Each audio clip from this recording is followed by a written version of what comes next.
जिसका तुम्हें था इंतजार वो क्लास आज आई है। ठीक है, मैं गौरव श्रीवास्तव आपका गौरव ई पाठशाला चैनल पे बहुत बहुत स्वागत करता हूँ। जैसा कि आप सभी की डिमांड थी कि नंबर सिस्टम कॉन्सेप्ट पढ़ाया जाए, तो उसी को डिमांड को पूरा करते हुए आज नंबर सिस्टम की क्लास लेके आया हूँ। बिल्कुल बेसिक से हम लोग स्टार्ट करेंगे और ये जो क्लासेस की सीरीज स्टार्ट हुई है सब इनको जो है बहुत एंजॉय करने वाले हैं। बिलीव मी, ये जो है मतलब आप स्टार्टिंग से बिल्कुल जीरो से हम लोग चलेंगे और उस स्टैंडर्ड तक जाएंगे जिस स्टैंडर्ड तक हमारे एग्जाम में क्वेश्चंस पूछे जाते हैं। ठीक है, तो बिना कुछ इधर उधर की बात किए हुए स्टार्ट करते हैं हम लोग नंबर सिस्टम। ठीक है, तो नंबर सिस्टम लिखते हैं।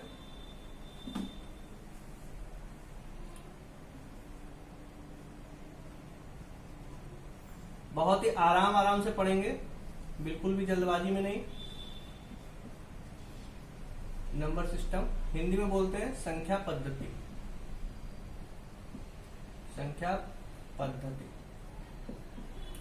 तो देखिए क्या है नंबर सिस्टम। जैसे कि इसके नाम से पता चल रहा है कि नंबर्स जितने हम लोग यूज करते हैं मैथमेटिक में, उन सभी को रिप्रेजेंट करने के लिए जो सिस्टम में बनाया गया है उसको बोलते हैं नंबर सिस्टम। ठीक है, संख्या पद्धति।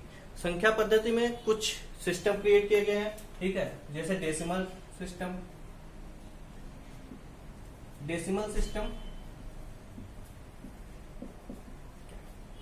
यानी कि दशमलव पद्धति। आज मैं हिंदी और इंग्लिश दोनों में चलूंगा और बहुत ही धीरे धीरे चलूंगा। पैशन के साथ ये क्लास अच्छी बिल्कुल आप लोग देखिए। कोई भी एग्जाम आप देने जा रहे हो उसमें 2 से 3 क्वेश्चंस आपके जरूर आएंगे जो बिल्कुल बेसिक से आते हैं। कभी पूछता है जीरो क्या है, ठीक है, कभी पूछता है इवन है, ऑड है, क्या है, कभी पूछता है प्राइम नंबर। ठीक है, सबसे बड़ा कंफ्यूजन पाई क्या है, 22/7 क्या है, ठीक है, प्राइम है क्या है। तो इस तरीके के जो क्वेश्चन से आपके डाउट रहते हैं हमेशा से, जो आप लोग पूछा करते हैं बार बार, वो सारे डाउट जो यहाँ पे क्लियर होंगे आपके। ठीक है, परिमेय संख्या, अपरिमेय संख्या, सब कुछ आपको यहाँ पे जानने को मिलेगा। बिल्कुल जड़ से हम लोग स्टार्ट कर रहे हैं और आगे तक जाएंगे। ठीक है, तो डेसिमल सिस्टम दशमलव पद्धति, एक होता है बाइनरी सिस्टम।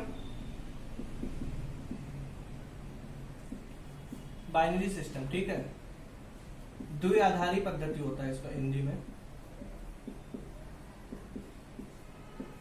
पद्धति। ठीक है, तो ये बहुत सारे फेमस है, बहुत ज्यादा फेमस 2 ही सिस्टम है। ठीक है, डेसिमल सिस्टम और बाइनरी सिस्टम। इस पे क्वेश्चन द्विआधारी पद्धति पे ज्यादा नहीं आते, बट हाँ आ सकते हैं। ठीक है, तो कन्वर्ट करना है डेसिमल से बाइनरी सिस्टम में, कन्वर्ट करना है। कुछ एग्जाम में कभी कभी आ जाता है, लेकिन ज्यादातर ये नहीं आते, तो ये भी मैं आपको सिखाऊंगा। और एक दो और होते हैं हेक्सागोनल। ठीक है, हेक्साडेसिमल सिस्टम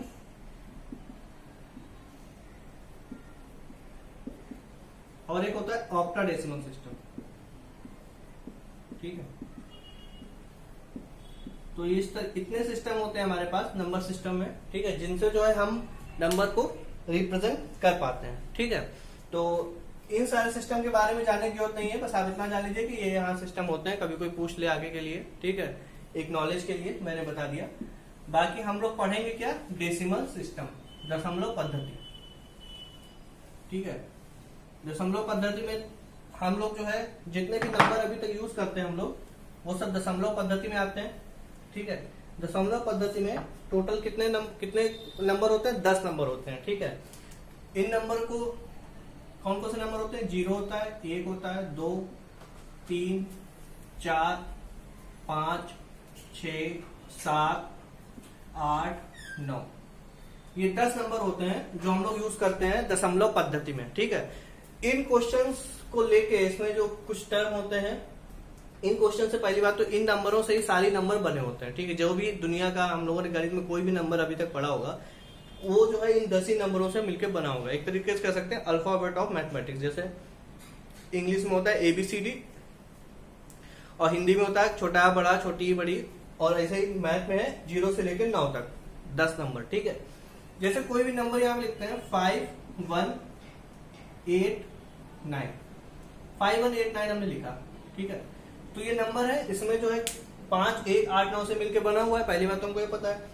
इसमें से क्वेश्चन क्या आता है आपके एग्जाम में, ये बिल्कुल बेसिक चीजें देखिए। फर्स्ट स्टेप और पहले क्वेश्चन में ऐसे ही बताते चलूंगा कि इसमें से क्या आपको सीखना है और क्या क्वेश्चन आपके एग्जाम में आता है। कोई भी एग्जाम देने जा रहे हो, ये क्वेश्चन आता है कि फेस वैल्यू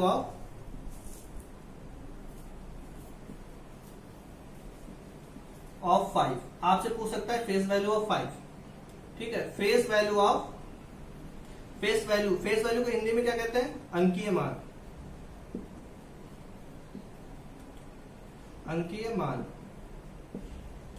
अंकीय मान face value of 5, face value of 1, face value of 8, face value of 9, ठीक है। तो इस बेस पे आपके क्वेश्चन पूछे जाते हैं एग्जाम में। तो अंकीय मान क्या होता है? किसी भी नंबर में कोई नंबर लिखा हुआ है, ठीक है, उसमें जितने भी नंबर यूज हुए हैं, ये वाले 10 नंबर यूज हुए हैं, इनकी जो वैल्यू होती है वही उस नंबर में उनका अंकीय मान होता है, ठीक है। अंकीय मान जैसे फेस वैल्यू ऑफ 5, अंकीय मान 5 का अंकीय मान क्या है? तो हम क्या लिखेंगे? 5। फेस वैल्यू ऑफ 1, 1 का अंकीय मान कितना है? 1। Face value of 8, 8। Face value of 9, 9। तो हम यहां से निष्कर्ष निकाल सकते हैं कि किसी भी संख्या में नंबरों का अंकीय मान जो होता है वो खुद वह संख्या होती है, ठीक है। उस संख्या का जो मान है वही संख्या वो जो है अंकीय मान उसका होता है, ठीक है। ये हो गई बात इसकी फेस वैल्यू की। एक दूसरा टर्म होता है जिसे हम लोग बोलते हैं प्लेस वैल्यू। प्लेस वैल्यू, आप अगर नोट्स बनाना चाहते हैं तो नोट्स ऐसे बनाते चल सकते हैं, ठीक है। बिल्कुल मैं 0 से स्टार्ट कर रहा हूं, आप अगर कॉपी पेन लेके बैठिए, ठीक है, और नोट्स इस तरीके से बनाते चलिए, तो दैट आपको हर एग्जाम में इसकी हेल्प मिलेगी। प्लेस वैल्यू ऑफ 5, तो प्लेस वैल्यू ऑफ 5 क्या होगी? ठीक है, प्लेस वैल्यू का मतलब होता है स्थानीय मान। स्थानीय मान, प्लेस वैल्यू को हिंदी में बोलते हैं स्थानीय मान, ठीक है। तो स्थानीय मान ऑफ 5 कैसे निकालते हैं? 5 गुणे 5 की जब ए लिखेंगे और जितने भी नंबर होंगे उतने 0 लिख देंगे, ठीक है। तो कितना आ जाएगा? 5000, ठीक है। या फिर इसको डायरेक्ट शॉर्ट में लिख सकते हैं, जिसकी प्लेस वैल्यू पूछी जा रही है वो नंबर लिखिए और उसके आगे जितने भी नंबर है उतने 0 बढ़ा दीजिए, ठीक है। तो प्लेस वैल्यू ऑफ 1 अगर पूछा आपसे तो कितना होगा? 1000, सॉरी 1000 नहीं 100, क्योंकि 1 के आगे 2 ही डिजिट है। प्लेस वैल्यू ऑफ 8 पूछा तो कितना होगा? 80। प्लेस वैल्यू ऑफ 9 कितना होगा? 9, ठीक है। जो लास्ट वाला प्लेस वैल्यू है, प्लेस वैल्यू ऑफ 9 जो लास्ट वाला नंबर है, आप इसको ध्यान रखेंगे, इसकी फेस वैल्यू भी कितनी थी? 9 थी, और इसकी प्लेस वैल्यू है वो भी कितनी है? 9 है। यानी किसी भी नंबर में जो यूनिट डिजिट होता है उसकी प्लेस वैल्यू और फेस वैल्यू क्या होती है? बराबर। अंकीय मान और स्थानीय मान दोनों क्या होते हैं? उसमें बराबर होते हैं। एक नोट में डाल सकते हैं, किसी भी नंबर में कोई भी अंक लिखा होगा गणित में, ठीक है, कोई भी नंबर लिखा होगा, उसमें जो अंक यूज किए जाते हैं वो जो यूनिट डिजिट होता है किसी भी संख्या का, यूनिट डिजिट जो होता है उसकी प्लेस वैल्यू और उसकी फेस वैल्यू दोनों का मान क्या होता है? बराबर होता है, ठीक है। अगर यूनिट डिजिट की फेस वैल्यू प्लेस वैल्यू का अंतर पूछ दे तो आप क्या लिखेंगे? 0, ठीक है। इस तरीके से क्वेश्चन आ सकता है आपका। और नंबर हम किस तरीके से देखते हैं अपने जीवन में? जैसे कि नंबर देख लिया हमने, यही 5, 1, 8, 9 लिख लेते हैं, 0.257 इस तरीके का भी नंबर हो सकता है, ठीक है। तो फेस वैल्यू से तो कोई मतलब नहीं, वो तो वही रहेगा। प्लेस वैल्यू में डिफरेंस आता है, जैसे कि अब हम यहाँ पे प्लेस वैल्यू 5 नहीं, यहाँ पे 4 कर लीजिए, 247 है मान, ठीक है। तो यहाँ पे अगर हम प्लेस वैल्यू ऑफ 2 पूछें, प्लेस वैल्यू ऑफ 2 पूछें, तो हम जितने 0 से मल्टीप्लाई कर रहे थे 1000, जैसे कि इसके आगे 5 आगे कितने 0 है उससे मल्टीप्लाई कर रहे थे, ठीक है। तो अब इसकी जगह पे मल्टीप्लाई ना करके डिवाइड करेंगे, और किससे डिवाइड करेंगे? जैसे कि 2 लिखा और पॉइंट के बाद ये कौन सा नंबर है काउंट करेंगे, पॉइंट के बाद ये पहला नंबर है तो 10 से डिवाइड करेंगे, यानी आ जाएगा 0.2, ठीक है। ऐसे ही आ गया प्लेस वैल्यू ऑफ, मान लीजिए प्लेस वैल्यू ऑफ 4, तो हम लोग क्या लिखेंगे इसमें? 4 अपॉन, क्योंकि पॉइंट के बाद कौन सा डिजिट है? दूसरा डिजिट है, तो 4/100 यानी 0.04। प्लेस वैल्यू ऑफ 7, तो क्या लिखेंगे? 7/1000, क्योंकि पॉइंट के बाद कौन सा डिजिट है? तीसरा डिजिट है, ठीक है। तो 1000 होगा यहाँ पे, 1000 कर देंगे, ठीक है। जितना जो भी डिजिट हम लोग देख रहे हैं उतने से हम डिवाइड कर देंगे, अगर वो पॉइंट में लिखा है नंबर, अगर पॉइंट में नहीं लिखा है तो उससे पहले जो कराया था वो, ठीक है। इस बेस पे जो है क्वेश्चन पूछा गया हमारे यूपी टेट में, ठीक है, और सुपर टेट में भी आने की बहुत संभावना है। क्वेश्चन मैं पढ़ देता हूं। क्वेश्चन आया 17-15.271, ठीक है, में 7 के स्थानीय, क्वेश्चन था ये, 7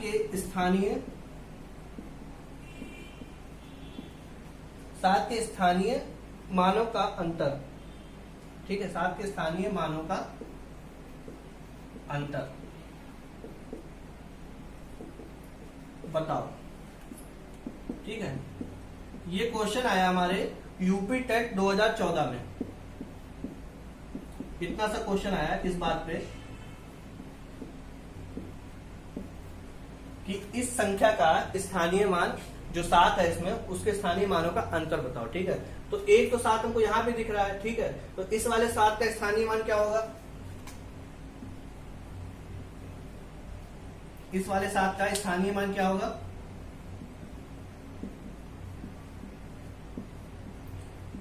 पहले तो 7 लिख देंगे, आगे कितने जीरो, क्योंकि आगे कितने पॉइंट है, दो अंक और हैं, तो 2 जीरो और लगा देंगे, 700 हो गया, ठीक है। अब इस वाले 7 का पूछेगा स्थानीय मान,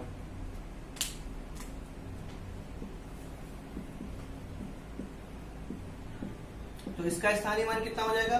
7 तो लिखेंगे क्योंकि पॉइंट के बाद कौन सा अंक है? ये दूसरा अंक है, तो 7 बटे किससे भाग करेंगे? 100 से भाग करेंगे, तो कितना आ जाएगा? 0.07।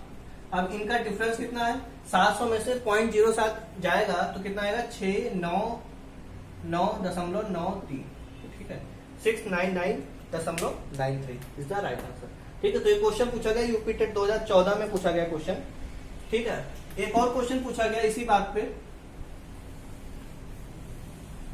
समझते हैं क्वेश्चन के आधार पे, कॉन्सेप्ट को बिल्कुल समझते हुए चलेंगे धीरे धीरे आराम से। 2-9, एक क्वेश्चन तो ऐसा भी आ गया, 29503 में 5 के स्थानीय मान, 5 के स्थानीय मान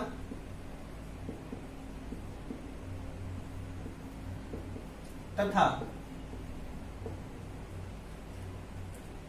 32071 में 7 के अंकित मान,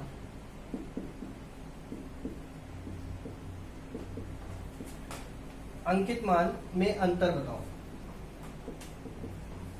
में अंतर बताओ, ठीक है। ये क्वेश्चन आया था हमारे यूपी टेट 2016 में, ठीक है, ये क्वेश्चन आया है यूपी टेट 2016 में। देखते हैं, देखिए 5 का स्थानीय मान कितना होगा इस वाले नंबर में? 500, और इस वाले नंबर में 7 का स्थानीय मान कितना होगा? 7 ही होगा, ठीक है, सॉरी अंकीय मान कितना होगा? 7 होगा, और इसमें अंतर कितना हो जाएगा? 493, ठीक है। तो इस तरीके से आसान क्वेश्चन भी पूछे गए हैं आपके में, ठीक है। तो जितने भी कॉन्सेप्ट मैं बताऊंगा उसके बेस पे किस तरीके के क्वेश्चन पूछे जाते हैं वो भी मैं साथ में डिस्कस करता चलूंगा, ठीक है। तो हो गया। नेक्स्ट क्वेश्चन एक और देख लेते हैं, बस इसी टाइप के क्वेश्चन आते हैं आपके स्थानीय मान पे और अंकित मान पे। 0.0159 में 1 का स्थानीय मान पूछा है, 1 का स्थानीय मान,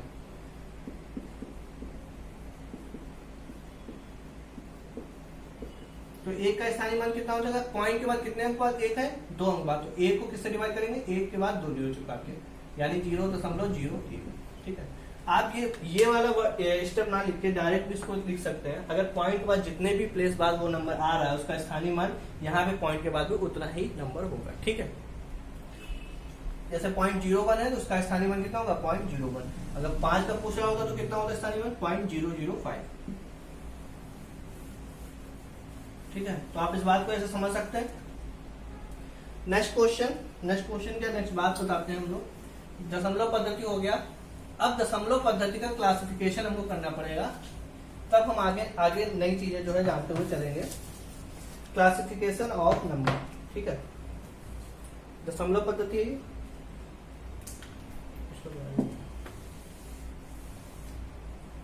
क्लासिफिकेशन ऑफ नंबर, यानी कि नंबर को किस में बांटते हैं, ठीक है। तो एक नंबर हम लोग पकड़ते हैं कॉम्प्लेक्स नंबर, ठीक है। कॉम्प्लेक्स नंबर क्यों? क्योंकि देखिए हम लोग क्लासिफिकेशन किसका करेंगे, जो है मिला जुला हो, ठीक है। कुछ बहुत सारी चीजें आपस में मिली हो, उसी को तो हम लोग सेग्रीगेट करेंगे, उसी को तो क्लासिफाई करेंगे हम लोग। किस तरीके से क्लासिफाई अलग अलग कर सकते हैं, ठीक है। तो कॉम्प्लेक्स नंबर हिंदी में बोलते हैं इसको सम्मिश्र संख्या, सम्मिश्र संख्या, ठीक है। सम्मिश्र संख्या है, इसको हम दो पार्ट में डिवाइड कर सकते हैं।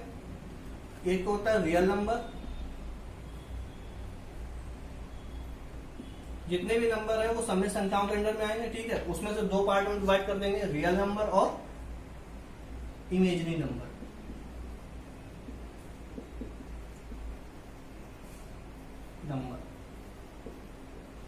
इमेजिनरी नंबर को हिंदी में बोलते हैं काल्पनिक संख्या, काल्पनिक संख्याएं। और रियल नंबर को बोलेंगे क्या हिंदी में, वास्तविक संख्याएं। देखिए आप किसी भी एग्जाम की तैयारी कर रहे हो, UP TET, C TET, SSC के कोई भी एग्जाम बेसिक अगर स्टार्ट कर रहे हैं, तो आप यहाँ से इस तरीके से इसको कॉम्प्लेक्स नंबर को दो पार्ट में डिवाइड करेंगे, real number, imaginary number. Imaginary number का कॉन्सेप्ट जो है हमारे अभी सिलेबस में नहीं है, आप कोई भी एग्जाम दे रहे होंगे, ठीक है, जिसमें जो है 12th स्टैंडर्ड का अगर पूछा जा रहा है, ठीक है, तब तो उसमें इमेजिनरी नंबर आएगा।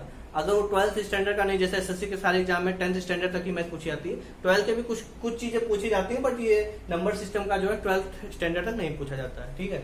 तो इसमें जो है पूछा जा सकता है, अभी तक नहीं पूछा गया, ये कह सकते हैं, ठीक है, क्योंकि वो ग्रेजुएट लेवल का एग्जाम में पूछा जाता है। लेकिन यूपी टेट और सीटेट में ये सब चीजें नहीं पूछी जाएंगी, ठीक है। बट फिर भी कुछ चीजें होती हैं जो आपको जानना चाहिए। नंबर सिस्टम को जो है, कोई भी इमेजिनरी नंबर होगा उसको आई से डिनोट करते हैं हम लोग। आई अगर लग गया तो वो इमेजिनरी नंबर होगा। इसको हम लोग क्या पढ़ते हैं, आयोटा, ठीक, आयोटा पढ़ते हैं, नॉट लोटा, लोटा नहीं पढ़ते हैं, आयोटा पढ़ते हैं, ठीक है। आई की वैल्यू होती है √-1, ठीक है। आई स्क्वायर की वैल्यू होती है -1, ठीक है।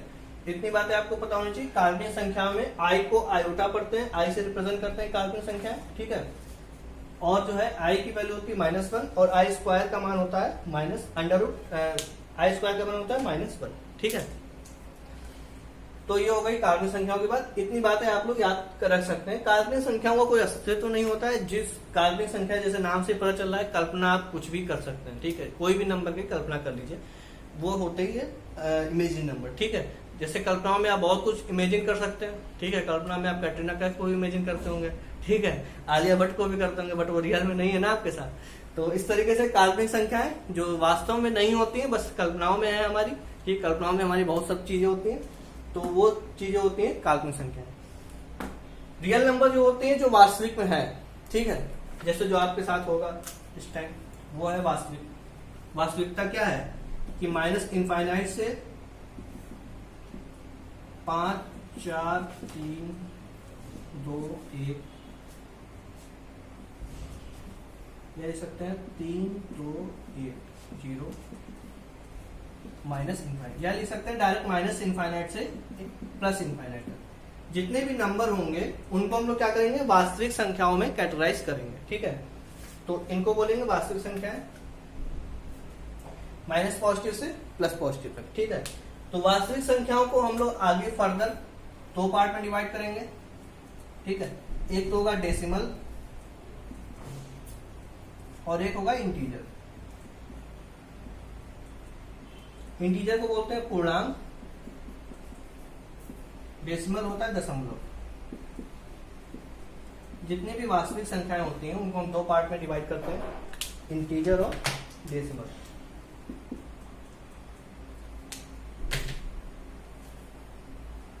ठीक है।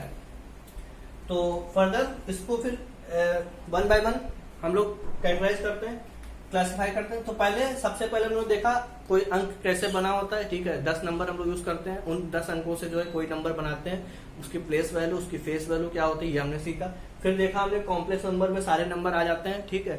उसमें जो है दो पार्ट में हम इसको डिवाइड कर सकते हैं, रियल नंबर और एक इमेजिनरी नंबर। इमेजिनरी नंबर वो नंबर जो केवल मेरी इमेजिनेशन में है, और रियल नंबर वो जो हमारे वास्तविक में, जिनका हम गणित में यूज करते हैं, ठीक है। यूज तो खैर इसमें भी क्वेश्चन बनता है, ऐसा नहीं है, बट ये आपके सिलेबस में नहीं है। उसके बाद डेसिमल, रियल नंबर को दो पार्ट में डिवाइड किया हमने, डेसिमल और इंटीजर, ठीक है। बोर्ड छोटा है तो सभी चीजें एक साथ नहीं आ सकती, इसलिए मैं इनको इरेज कर रहा हूँ, अपनी कॉपी में लिखते चलिए।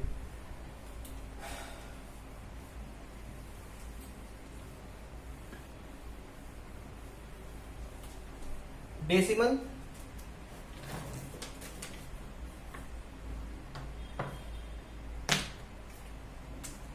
डेसिमल हम लोग पढ़ते हैं, ठीक है।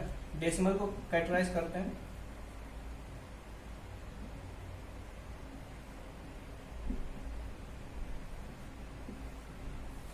ठीक है, दशमलव,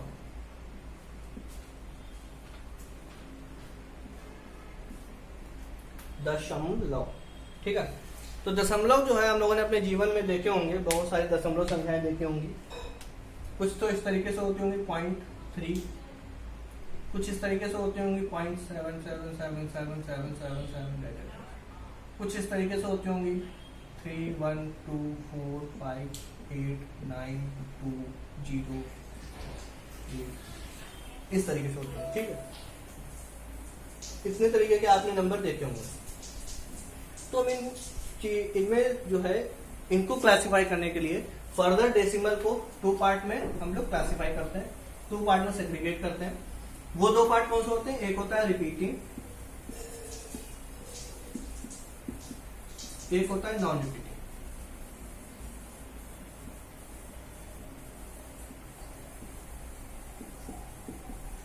रिपीटिंग मतलब पुनरावृत्ति, पुनरावृत्ति यानी ऐसे नंबर जो बार बार रिपीट होते हैं, पुनरावृत्त होते हैं, उनको बोलते हैं पुनरावृत्ति। और नॉन रिपीटिंग मतलब नॉन पुनरावृत्ति, ठीक है। नॉन का मतलब इस तरीके से।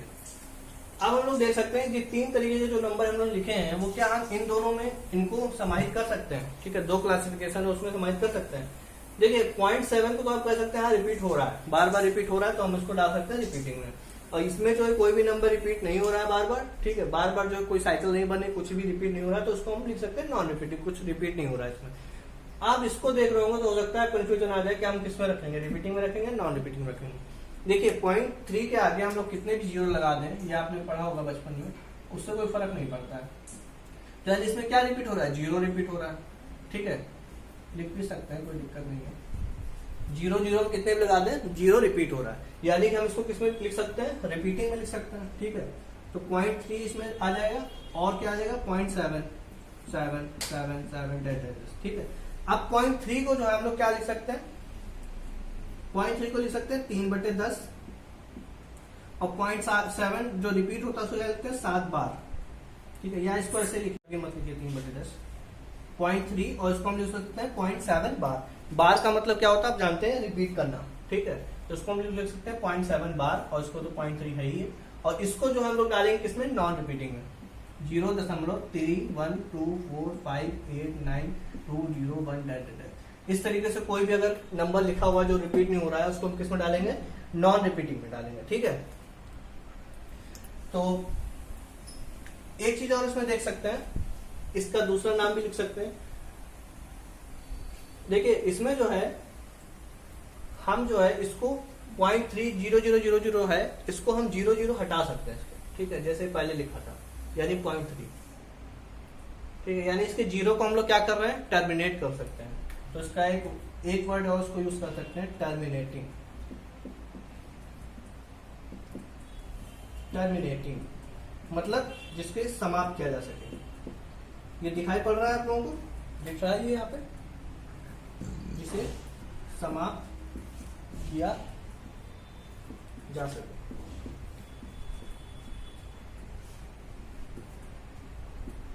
ठीक है, टर्मिनेटिंग का मतलब ये हुआ जिसे समाप्त किया जा सके। और क्या है, जैसे कि 7 है, 7 को हम लोग जब साथ हटा देते हैं, तो हम क्या करते हैं? इसके ऊपर बार चढ़ा देते हैं, 0.7 बार लिखते हैं इसको, ठीक है। तो हमने इसके भी साथ क्या कर दिए?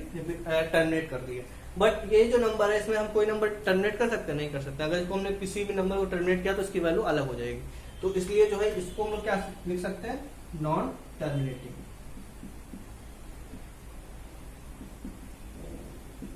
देखिए जितने भी वर्ड हैं वो कहीं ना किसी वजह से रखे गए हैं, उन वजहों को जानना बहुत जरूरी है, सो दैट आगे चल के इस क्लास को देखने के बाद अगर इस तरीके के कोई क्वेश्चन पूछे जाते हैं, ठीक है, तो आपको उसमें कंफ्यूजन नहीं होना चाहिए। ठीक है, टर्मिनेटिंग और नॉन टर्मिनेटिंग। आगे बढ़ते हैं इसमें, एक चीज और देखते हैं इसमें, आगे इसी में देख लेते हैं, इसमें देख लेते हैं कि 0.3 को जो है हम लोग क्या लिख सकते हैं, 3/10 लिख सकते हैं कि नहीं लिख सकते हैं? 0.3 को हम लोग क्या लिखते हैं, 3/10। और 0.7 बार का मतलब होता है 7/9। ठीक है, ये बार को चेंज करना जो है आगे क्लास में मैं बताऊंगा डिटेल में। वैसे जो क्वेश्चन हुए हैं पुराने उसमें आया भी है 0.7 बार इस तरीके से, तो उसमें मैंने बताया है, डिस्कस किया है, ठीक है, जो प्रीवियस क्वेश्चन डिस्कस किए। और अगर आपने वो नहीं देखा है तो उसको देख लीजिए, कि अगर वहां समझ नहीं आ रहा तो हम इसको जो बार वाले क्वेश्चन होंगे उनको सब एक साथ और आगे डिस्कस करेंगे। ठीक है, तो 7/9 लिख सकते हैं। ठीक है, तो ये आपको पता होगी फेमस फॉर्म है P/Q। ठीक है, ये फॉर्म कौन सी फॉर्म है, P/Q फॉर्म, 3/10 7/9। ये कौन सी फॉर्म है, P/Q फॉर्म। आपने एक डेफिनेशन बहुत ही छोटे लेवल पर 6, 7, 5 जिसमें भी याद की हो कि P/Q फॉर्म में जिन नंबर को हम लोग व्यक्त कर सकते हैं वो नंबर क्या कहलाते हैं, परिमेय संख्याएं कहलाती हैं। ठीक है, यानी रेशनल नंबर, रेशनल। ये शायद आ नहीं रहा होगा आपके इसमें, मैं इरेज कर देता हूं इसको, जहां पे लिख देता हूं, रेशनल नंबर, रेशनल नंबर। ठीक है, और जिनको P/Q फॉर्म में नहीं लिखा जा सकता उनको क्या, जैसे ये है, इसको P/Q फॉर्म में नहीं लिख सकते हम लोग, तो इसको क्या बोलेंगे, इर्रेशनल नंबर, इर्रेशनल नंबर, यानी हिंदी में इसको बोलते हैं अपरिमेय संख्या, अपरिमेय संख्या, इसको बोलते हैं परिमेय संख्या।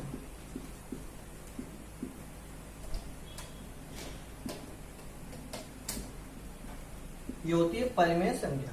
ठीक है, तो इसके बाद आप यहां तक समझ गए कि क्या होते हैं रिपीटिंग और नॉन रिपीटिंग। पहली बात तो ये सब आता कहां से, डेसिमल। डेसिमल नंबर कहां से आता है, रियल नंबर को हमने दो पार्ट में डिवाइड किया, डेसिमल और इंटीजर। अब हम डेसिमल का सेग्रीगेशन कर रहे हैं। ठीक है, डेसिमल को दो पार्ट में डिवाइड किया, रिपीटिंग और नॉन रिपीटिंग।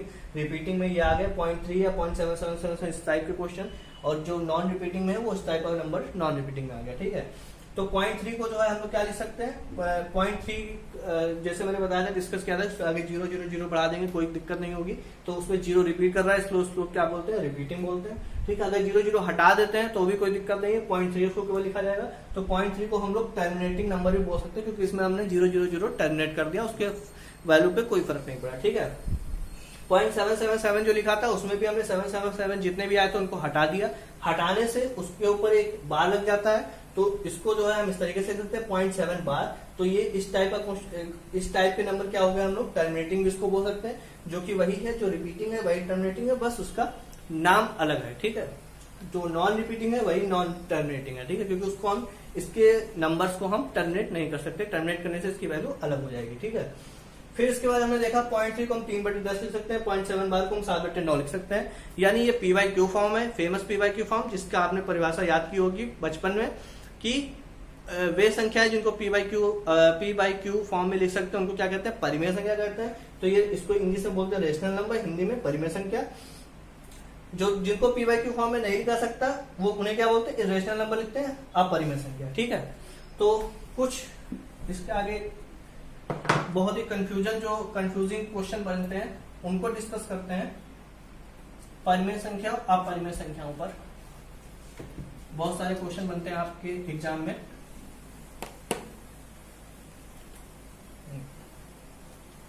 बहुत सारे क्वेश्चन बनते हैं आपके एग्जाम में।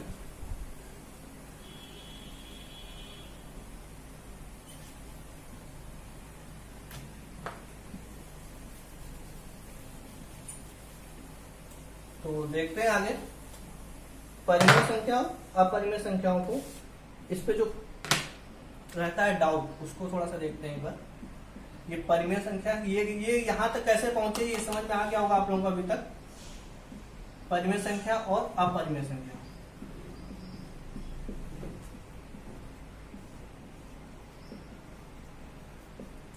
अब परिमेय संख्या का कुछ हम लोग एग्जाम्पल ले लेते हैं। ठीक है, एग्जाम्पल क्या है, 0.6 ये एक परिमेय संख्या है। ठीक है, इसको 6/10 फॉर्म में दे सकते हैं। 0.3 बार ये भी क्या है, परिमेय संख्या है, इसको हम लोग PYQ फॉर्म में लिख सकते हैं। इसके अलावा 22/7 ये भी क्या है, परिमेय संख्या है। अब परिमेय संख्या क्या है, √2 इसको PYQ फॉर्म में नहीं लिख सकते, √3 इसको PYQ फॉर्म में नहीं लिख सकते, और पाई। ठीक है, आपको तो ये इसमें तो कोई दिक्कत नहीं है, मुझे पता है। ठीक है, 0.6 0.3 हर जगह पढ़ भी लेते होंगे। दिक्कत आती है पाई और 22/7। बहुत लोगों का क्वेश्चन कि पाई अपरिमेय क्यों है और पाई का मान तो 22/7 होता है, ये परिमेय क्यों है फिर।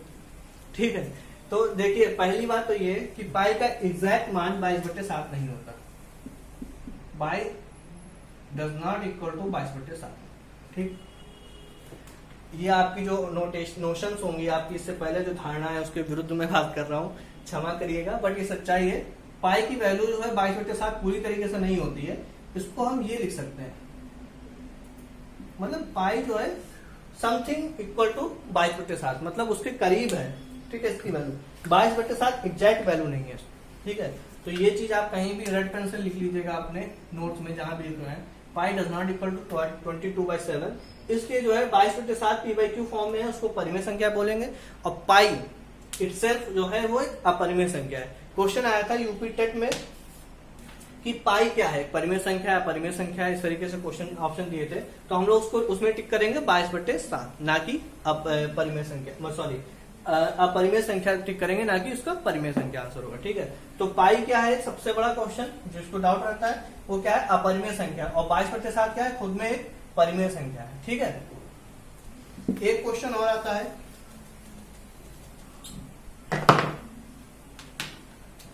एक नोट तरीके से आप लिख लीजिए, A और B के बीच परिमेय संख्या, ये कैसे निकालते हैं। देखिए, अगर कोई A और B डायरेक्ट आपसे पूछता है तो आप एक परिमेय संख्या तो तुरंत बता सकते हैं, A + B/2। ठीक है, लेकिन अगर मान लीजिए कुछ नंबर दिए हैं आपको और उसमें जो है ऑप्शन नहीं दिए गए आपको सही से, ठीक है, मतलब A + B/2 नहीं आ रहा है, तो आप कैसे निकालते हैं, उसका एक फॉर्मूला है, डायरेक्ट लिख लीजिए AK + B/K + 1। ठीक है, तो A + B/2 जो मैंने भी निकाला तो कैसे निकाला था, K की वैल्यू 1 रखने पे निकाला था। K की वैल्यू 1 रखेंगे तो कितना आएगा, A + B/1 + 1 2। ठीक है, K की वैल्यू 2 रखेंगे तो कितना आएगा, 2A + B/3। K की वैल्यू 3 रखेंगे तो कितना आएगा, 3A + B/3 + 1 4। ठीक है, इस तरीके से हम लोग निकालते जाएंगे हमेशा तक, हमेशा ही निकालते जाएंगे, कभी भी जो है इंड नहीं होगा इसका। ठीक है, तो अगर आपसे क्वेश्चन पूछे, यूपी टेट में क्वेश्चन आया था और SSC में भी आ चुका है, किन्हीं दो संख्याओं के बीच में कितनी परिमेय संख्या पॉसिबल है, तो कितनी परिमेय संख्या पॉसिबल है, अनंत, इनफाइनाइट। ठीक है, क्योंकि हम यहाँ पे जो है K की वैल्यू चेंज करते रहेंगे और हमको वैल्यू मिलती चली जाएगी 1 से लेकर इनफाइनाइट तक। ठीक है, तो अगर कोई दो संख्या आपको दी है और उनके बीच में आपसे पूछा इनके बीच में कितनी परिमेय संख्या हो सकती हैं, तो आंसर होगा हमारा अनंत। एक क्वेश्चन पूछा गया, सेम एक क्वेश्चन था, किन्हीं दो परिमेय संख्याओं के बीच कितनी परिमेय संख्याएं होंगी, तो आंसर क्या होगा, अनंत परिमेय संख्या होंगी। यूपी टेट 23 फरवरी 2014 का क्वेश्चन आया था कि किन्हीं दो परिमेय संख्याओं के बीच कितनी परिमेय संख्याएं होती हैं। एक क्वेश्चन आया, ये भी यूपी टेट में आया, 2016 में शायद आया है, 7 और 13 के बीच कितनी परिमेय संख्या होंगी, यानी A और B के बीच में जो इन्होंने नंबर दे दिया 7 और 13, 7 और 13 के बीच कितनी परिमेय संख्या होंगी, तो भी आंसर क्या होगा, अनंत होगा, क्योंकि दो संख्याओं के बीच में कितनी परिमेय संख्या होती है, अनंत परिमेय संख्या होती। ठीक है,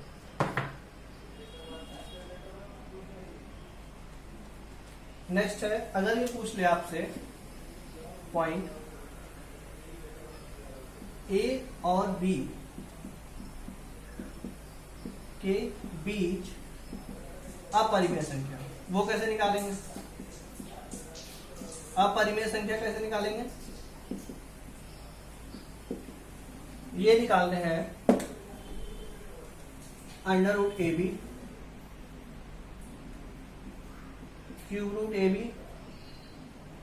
इस तरीके से चलता चलेगा, cube 4th root, cube 6th root, इस तरीके से आप लोग निकालते चले जाएंगे। ठीक है, अगर अंडर रूट ए बी पूरा पूरा निकल रहा है, ठीक है, अंडर रूट हट जा रहा है, ठीक है, इसका मतलब उसका स्क्वायर रूट ले पा रहे हैं हम लोग, तो वो अपरिमेय संख्या नहीं होगी। अगर स्क्वायर रूट नहीं ले पा रहे तो उसकी अपरिमेय संख्या होगी। ठीक है, जैसे 2 और 3 के बीच में देखते हैं, 2 और 3 के बीच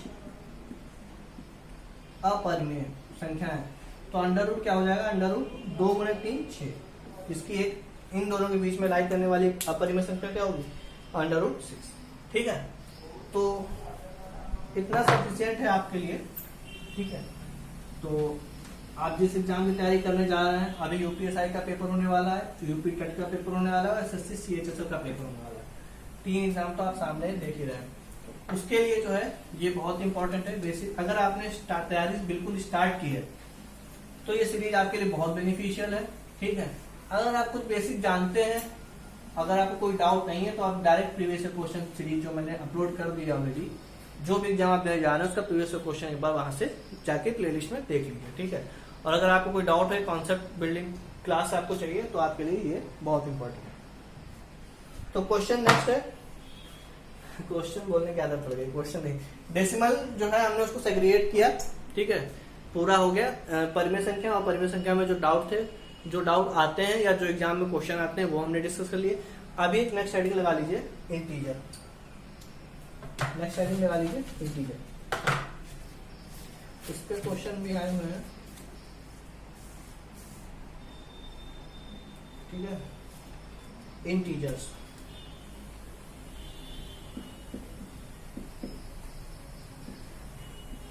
नेक्स्ट हेडिंग लगा लीजिए, इंटीजर्स, पूर्णांक। अभी पूर्णांक नंबर सिस्टम आप बता देता, पूर्णांक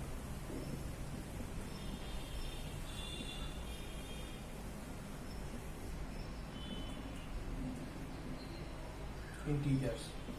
तो पूर्णांक को जो है हम लोग इसका भी सेग्रीगेशन करना स्टार्ट करते हैं। मैं 3 करूंगा, वैसे 2 होते हैं, बट मैं 3 रख रहा हूँ इसलिए क्योंकि आपको आसानी से वो याद रह सके। ठीक है, इंटीजर्स में एक होता है निगेटिव इंटीजर, यहाँ पे लिखेंगे हम 1, यहाँ पे लिखेंगे पॉजिटिव इंटीजर, लिखेंगे पॉजिटिव, सॉरी 1 नहीं, 0 positive integer. Negative integer, positive integer और 0। इसमें बड़ा कंफ्यूजन रहता है, 0 क्या है, पूर्ण संख्या है कि नहीं है। 0 पूर्ण संख्या है, ठीक है, इंटीजर है, पूर्णांक है, बट वो पॉजिटिव या निगेटिव नहीं है, वो न्यूट्रल इंटीजर है।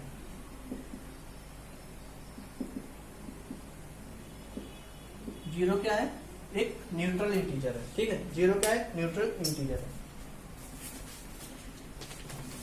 तो एक क्वेश्चन आता है ऐसे ही यूपी टेट में आया कि 0 क्या है, positive integer, negative integer, neutral integer या इनमें से कोई नहीं। तो आंसर हमारा क्या होगा, न्यूट्रल इंटीजर। ठीक है, आंसर क्या होगा, न्यूट्रल इंटीजर। इसके बाद देखिए नेगेटिव इंटीजर, माइनस इनफाइनाइट से लेके -3, -2, -1, ये सब क्या है, निगेटिव इंटीजर हमारे हैं। प्लस इनफाइनाइट से लेके 1, 2, 3, 4 डैश इनफाइनाइट, ये क्या है, सारे के सारे क्या है, पॉजिटिव इंटीजर। सारे के सारे क्या है, पॉजिटिव इंटीजर। ठीक है, तो पॉजिटिव इंटीजर जो होते हैं ये क्या है, सेट ऑफ नेचुरल नंबर। जितने भी नंबर हैं हमारे, सेट ऑफ नेचुरल नंबर, यानी ये हमको प्रकृति से मिले हैं। ये कहां से मिले, प्रकृति से मिले, प्राकृतिक से मिले हमको। तो पॉजिटिव इंटीजर को हम लोग बोलते हैं सेट ऑफ नेचुरल नंबर, इसलिए इनको बोलते हैं नेचुरल नंबर्स। 1, 2, 3, 4, 5, 6, 7, 8, 9, 10, ये सब क्या है, नेचुरल नंबर है हमारे। ठीक है, 0 नेचुरल नंबर नहीं है। ठीक है, इसको आर्यभट्ट ने खोजा था, आप सभी को पता है, तो इसलिए जो है वो सेट ऑफ 0 नंबर में नहीं आता है, आर्यभट्ट ने। ठीक है, आर्यभट्ट ने खोजा था इसको। और 0 पॉजिटिव नंबर अगर हम मिला दें तो ये बनता है set of 4 number, set of 4 number. ठीक है, तो ये बात आपको याद रखनी चाहिए। अगर आपसे पूछे कि होल नंबर्स कौन कौन से हैं, तो हम लोग स्टार्ट करेंगे 0 से लेके 0, 1, 2, 3, 4, 5, 6, 7 इनफाइनाइट तक। और अगर आपसे पूछे प्राकृतिक संख्या क्या है, तो आपको तो आप क्या बताएंगे, 1 से लेके इनफाइनाइट तक, ठीक है। तो सेट ऑफ नेचुरल नंबर है, और ये भी प्राकृतिक संख्या नहीं है, माइनस वाली जो है निगेटिव, वो प्राकृतिक संख्या नहीं है, ठीक है। तो इतनी बात यहाँ तक हो गई कि आपसे पूछे प्रथम 20 प्राकृतिक संख्याओं का योग बताओ, तो हम लोग कहां से शुरू करेंगे, 1 से शुरू करेंगे, ना कि 0 से। पूछे प्रथम 20 होल नंबर, प्रथम 20 होल नंबर का सम बताओ, तो हम लोग कहां से स्टार्ट करेंगे, 0 से स्टार्ट करेंगे, ठीक है। इस टाइप के क्वेश्चन औसत में बहुत पूछे जाते हैं। प्रथम 20 प्राकृतिक संख्याओं का औसत बताओ, प्रथम 20 होल नंबर का औसत बताओ। इस तरीके से आप कंफ्यूज मत होइएगा कब 0 इंक्लूड करना है, कब 0 छोड़ना है, ठीक है। तो ये यहाँ पे आपका डाउट मेरे हिसाब से यहाँ पे क्लियर हो गया होगा, ठीक है। तो आगे से क्रिएट करते हैं। पॉजिटिव इंटीजर को लेते हैं, इसको भी 3 पार्ट में डिवाइड करेंगे। एक तो होगा प्राइम नंबर, ठीक है, एक और प्राइम नंबर, एक और कंपोजिट नंबर।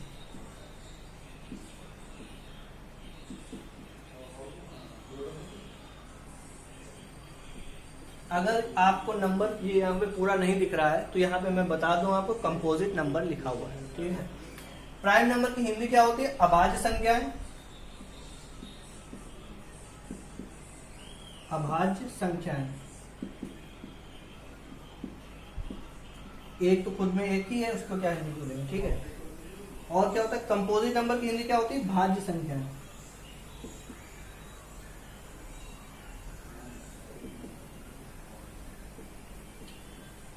अगर डेफिनेशन पे जाएं तो प्राइम नंबर का मतलब होता है ऐसी संख्याएं जिनके केवल 2 फैक्टर होते हैं, केवल और केवल 2 ही फैक्टर होते हैं। वो 2 फैक्टर कौन से होते हैं, या तो 1 होता है, या तो वो संख्या खुद की होती है, ठीक है।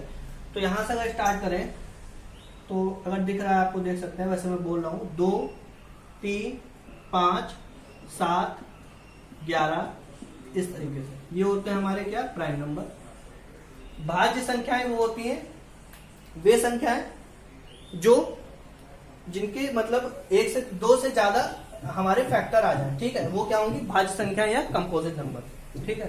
तो 4 से स्टार्ट होगी, 4, 6, 8, 9, ये होते हैं हमारे कंपोजिट नंबर। अगर बात करें एक की, तो कंफ्यूज मत होइए, एक ना तो भाज्य संख्या है, ना ही अभाज्य संख्या है, ठीक है। ये इसकी स्पेशल कैटेगराइजेशन है।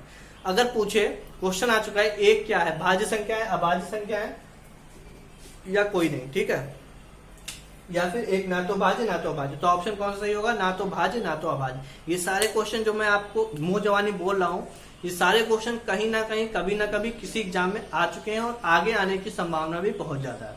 जैसे कि यूपी टेट, सी टेट, या फिर आपका यूपी पुलिस का एग्जाम होने वाला है, एसएससी सीएचएसएल का एग्जाम, एसएससी के जितने भी एग्जाम है, सब में हर टाइप के एग्जाम में आपको ये क्वेश्चन इस तरीके से कंफ्यूजिंग क्वेश्चन जो होते हैं वो पूछे जा सकते हैं। तो कंफ्यूजिंग क्वेश्चन को जो आप लिखते चलिए, ठीक है, सो दैट आपको इसके बाद जो है कोई कंफ्यूजन ना रह सके, ठीक है। तो एक क्या है, ना तो भाज्य संख्या है, ना ही वो क्या है, अभाज्य संख्या है, ठीक है। अभी देखिए यहाँ पे डाउट रहता है 2 पे, 2 डाउट में ऑलरेडी डिस्कस कर चुका है, एक पाई वाला, एक 0 वाला। अभी आते हैं 2 पे। कभी कभी पूछा जाता है कि प्रथम 10 अभाज्य संख्याओं का औसत बताओ, तो बच्चा कंफ्यूज हो जाता है, 1 ले लेता है, कभी कभी वो 3 से स्टार्ट करता है, ठीक है। अगर उसको ये बात पता है एक ना तो भाज्य ना अभाज्य, तो 3 से स्टार्ट करेगा। सोचता है 2 तो सम संख्या है, ठीक है, लेकिन वो अभाज्य है कि नहीं है, वो सोचता है भाज्य है, भाज्य नहीं है वो 2 क्या है, अभाज्य। तो सबसे छोटी, एक पॉइंट लिख लीजिए अपने कॉपी पे, सबसे छोटी भाज्य संख्या,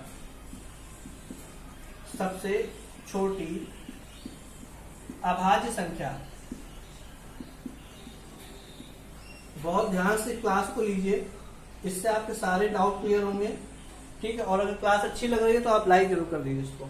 सबसे छोटी अभाज्य संख्या क्या होगी, 2। सबसे छोटी अभाज्य संख्या क्या है, 2, ठीक है। या फिर इसको ऐसा भी ले सकते हैं, 2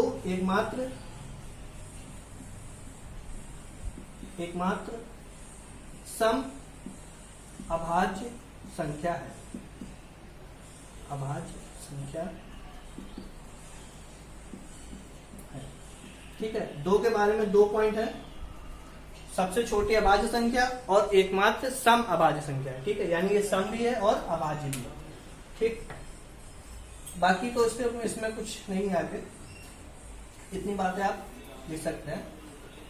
तो इसको मैं यहाँ पे रेस्ट कर रहा हूँ, कुछ बातें और करेंगे जो एग्जाम में आती हैं, एग्जाम के पॉइंट ऑफ व्यू से जो चीजें इंपॉर्टेंट है। ठीक है, ये नोट करते चलिएगा सब कुछ।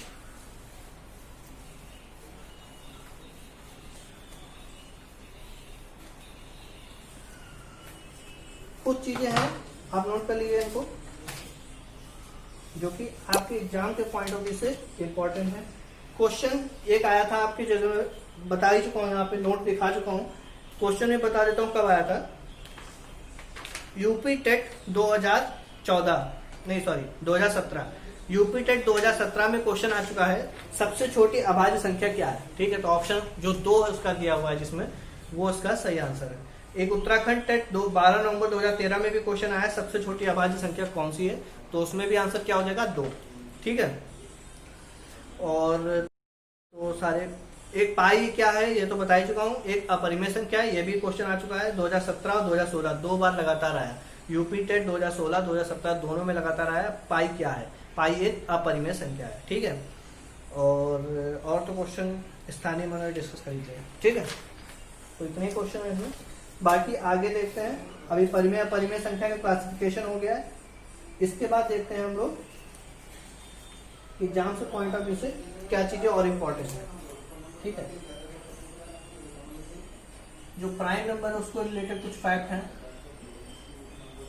जो आपको याद होने चाहिए, क्योंकि औसत वाले जो क्वेश्चन होते हैं उसमें ये फैक्ट जो है बहुत काम आते हैं। ठीक है, तो देखते हैं 1 से लेके 50 तक कितने प्राइम नंबर होते हैं, 15 प्राइम नंबर होते हैं। ये फैक्ट है, लिख लीजिए, क्योंकि क्वेश्चन पूछेगा आपको और इनका सम भी आपको याद होना चाहिए। ठीक है, लिख के कौन कौन से वो है प्राइम नंबर, वो आप होमवर्क है आपके लिए, वो प्राइम नंबर लिखिए और उनका सम भी याद रखिए। ठीक है, 51 से लेकर 100 तक कितने प्राइम नंबर होंगे, 10 प्राइम नंबर।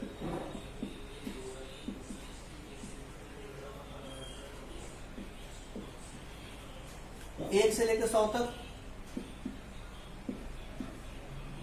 कितने प्राइम नंबर है, 25।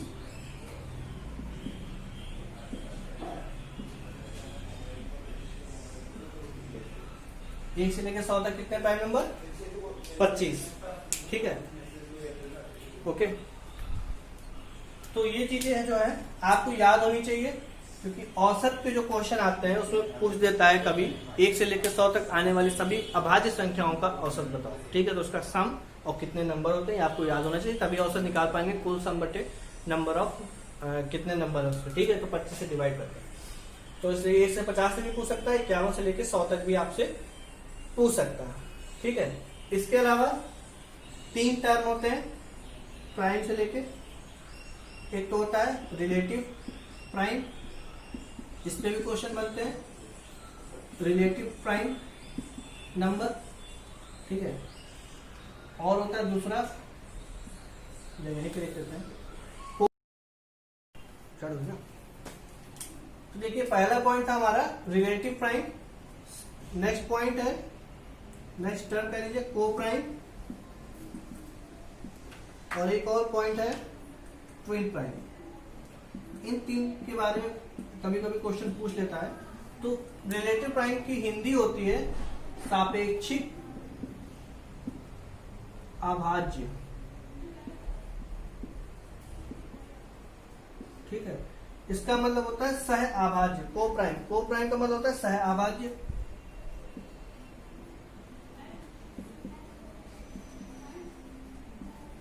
और ट्विन प्राइम का मतलब होता है, ट्विन प्राइम मतलब जो आपस में मतलब 2 का डिफरेंस हो, जिसमें उस तरीके का ट्विन प्राइम। ट्विन मतलब जोड़ा होता है ना, ट्विन का मतलब हिंदी में जोड़ा, तो जोड़े में जो है अभाज्य हो। ठीक है, इसका हिंदी एग्जैक्ट नहीं आ रहा है मुझे भी। तो सापेक्षिक अभाज्य सहअभाज्य, ठीक। तो इसकी डेफिनेशन क्या होती है? इसकी डेफिनेशन ये होती है कि कोई दो नंबर जिनका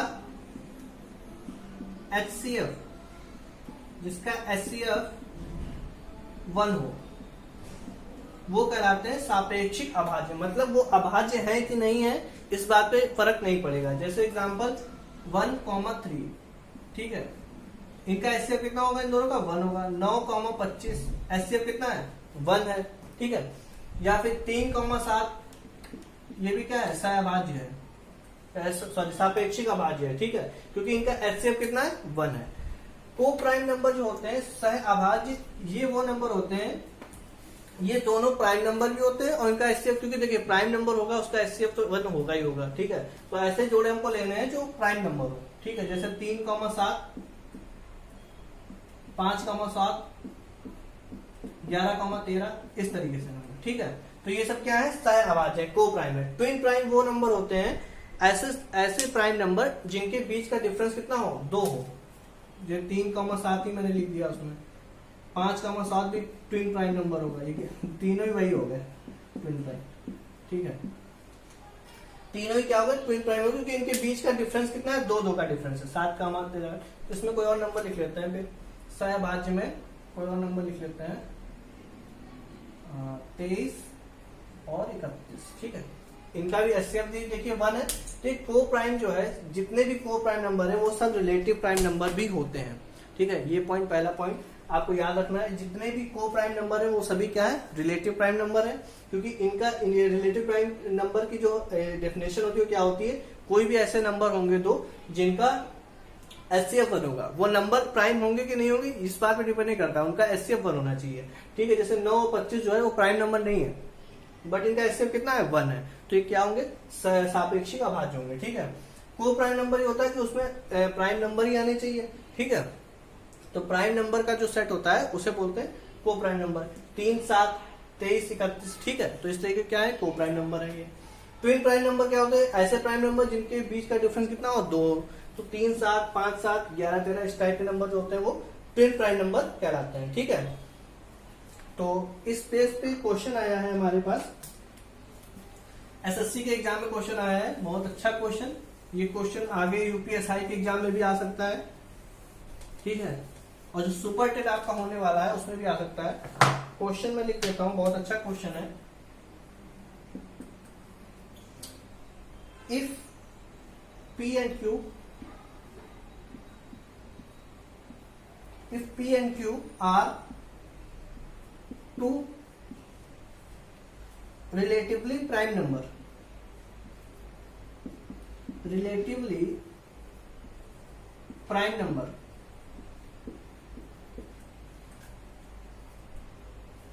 then relative prime number such that P plus Q is equal to 10 and P is less than Q.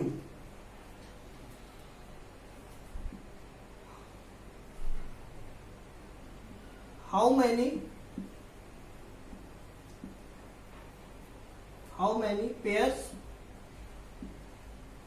of P and Q are possible?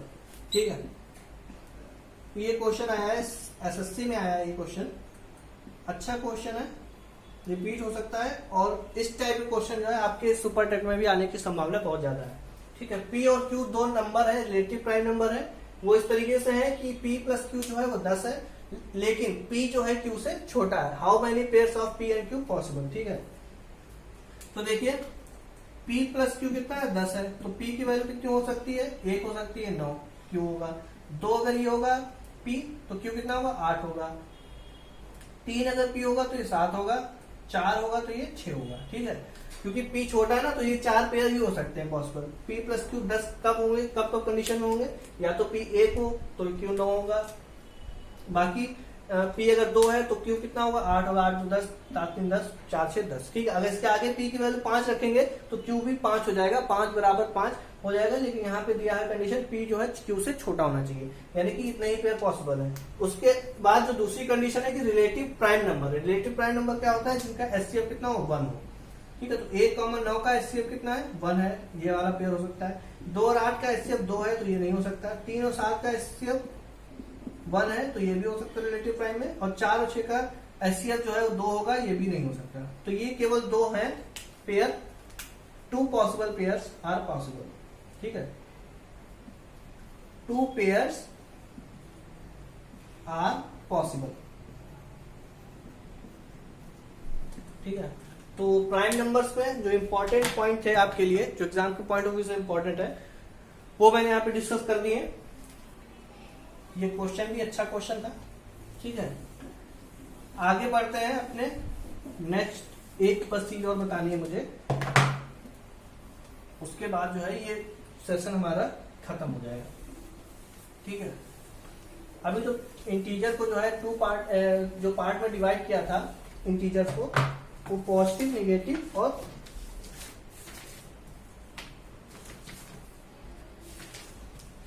ये क्वेश्चन देख लीजिए। ठीक है, इंटीजर को डिवाइड सेग्रीगेट किया था हम लोगों ने। अभी देखिए इंटीजर को दूसरे एंगल से सेग्रीगेट करते हैं। फिर एक हेडिंग लगा दीजिए इंटीजर। इसको दूसरी तरीके से भी हम लोग क्लासिफाई करेंगे, पूर्णांक। छोटी सी डिस्कशन है ये, बस बची हुई है जो हमारी ऑड इवन। ठीक है, ऑड और इवन, विषम और सम संख्या। ठीक है, विषम संख्या, संख्याएं, ऑड नंबर हुआ, इवन नंबर मतलब सम संख्या।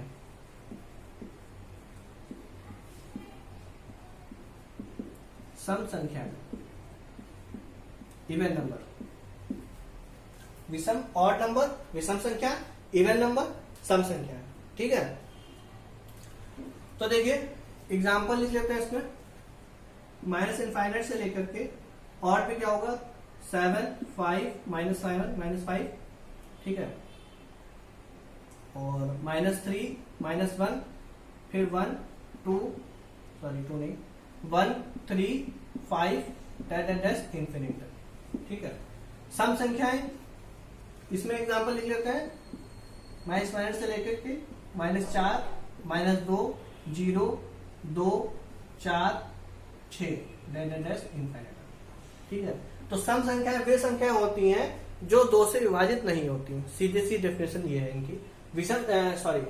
सम संख्याएं वे संख्याएं होती हैं जो 2 से विभाजित होती हैं।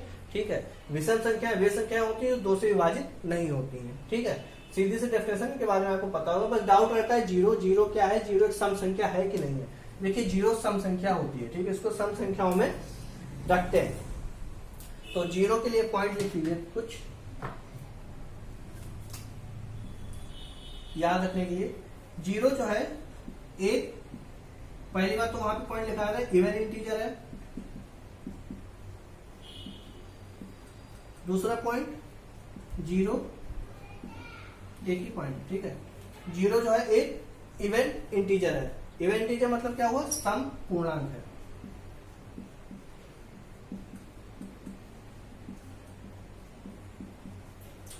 जीरो एक सम पूर्णांक है। ठीक है, तो बस यही था इसमें, और कुछ था नहीं। इंटीजर को हम 2 तरीके से क्लासिफाई कर सकते हैं। एक तो पॉजिटिव नेगेटिव आपने देखा ही था अभी।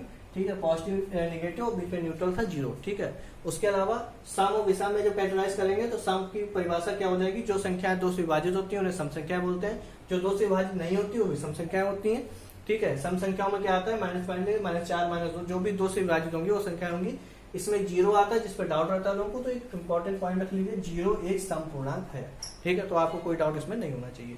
तो ये था हमारा क्लासिफिकेशन और नंबर सिस्टम का पहला चैप्टर, नंबर ऑफ सिस्टम का पहला क्लास। ठीक है, तो इसमें हम लोगों ने जाना कि कितने तरीके के नंबर होते हैं, क्या क्या नंबर के साथ हम लोग खेल कर सकते हैं। ठीक है, और उनको कैसे कैसे कैटेगराइज करते हैं, उनकी डेफिनेशन जानी, और उससे किस तरीके से क्वेश्चन बनते हैं, ये जाना हम लोगों ने। नेक्स्ट टॉपिक जो है मैं लेके आऊंगा इसके आगे का। ठीक है, अभी क्लासिफिकेशन और नंबर था ये, इसके आगे मैं बताऊंगा क्या होगा नेक्स्ट टॉपिक उस हिसाब से। आज से अब ये क्लास शुरू हो गई कॉन्सेप्ट बिल्डिंग क्लास आपकी, ठीक है। मैं इसमें आपको कोई भी अगर सजेशन देना है तो कमेंट बॉक्स में जरूर दीजिए कि ये टॉपिक छूट गया है तो उसको इंक्लूड करिए, या जो भी आपको समझ नहीं है, आपका कोई डाउट है, क्वेरी है, तो वो भी आप नीचे कमेंट सेक्शन में आप पूछ सकते हैं, ठीक है। तो आज के लिए इतना ही। अगर क्लास आपको पसंद आई, सेशन पसंद आया तो आप लाइक कर दीजिए और बने रहिए गौरव पाठशाला के साथ, सो दैट आपको एक मैथ का जो है कॉन्सेप्ट बिल्डिंग में कोई दिक्कत ना हो। Okay guys, thank you.